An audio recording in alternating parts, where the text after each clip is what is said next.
ಉದ್ಘಾಟನೆ ಆಗ್ತಾ ಇದೆ. ನಾನೇ ಅದಕ್ಕೆ ಶಂಕುಸ್ಥಾಪನೆ ಮಾಡಿದ್ದದು.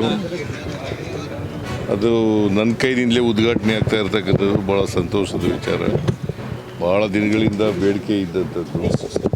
ಅದನ್ನು ಶ್ರೀನಿವಾಸ್, ನಮ್ಮ ಸರೋವರ ಶ್ರೀನಿವಾಸ್ ಅದನ್ನು ಮಂಜೂರು ಮಾಡಿಸಿದ್ದು ಸರ್ಕಾರ ಕೇಳಿ ನಾನೇ ಆಗ ಮುಖ್ಯಮಂತ್ರಿ ಆಗಿರುವಾಗ ಮಾಡಿದೆ.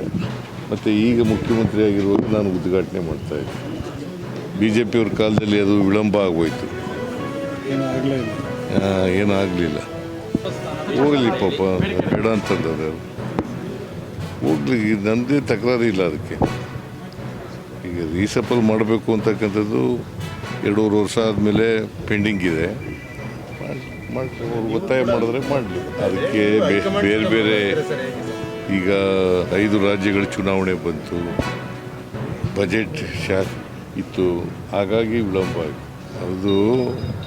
ಅದು ಇನ್ನೂ ಕೊಟ್ಟಿಲ್ಲ, ಕೊಡ್ಬೋದು ಅಂತ ಅಂದ್ಕೊಂಡಿದ್ದೀನಿ. ನಾನು ಮೀಟಿಂಗ್ ಮಾಡ್ತೀನಿ ಅದ್ರ ಬಗ್ಗೆ. ಈಗ ಹುಡುಗಿ ಬಂದು ಯಾವುದಕ್ಕೆ ಸತ್ತಿದಳು ಅಂತ ಗೊತ್ತಿಲ್ಲ ನನಗೆ, ಅದು ಎಂಕ್ವೈರಿ ಆಗಬೇಕು. ಆದರೆ ಕರ್ನಾಟಕನೇ ಸೇಫ್ ಅಲ್ಲ ಅಂತಕ್ಕಂಥದ್ದು ಸತ್ಯಕ್ಕೆ ದೂರವಾದಂಥ ವಿಚಾರ.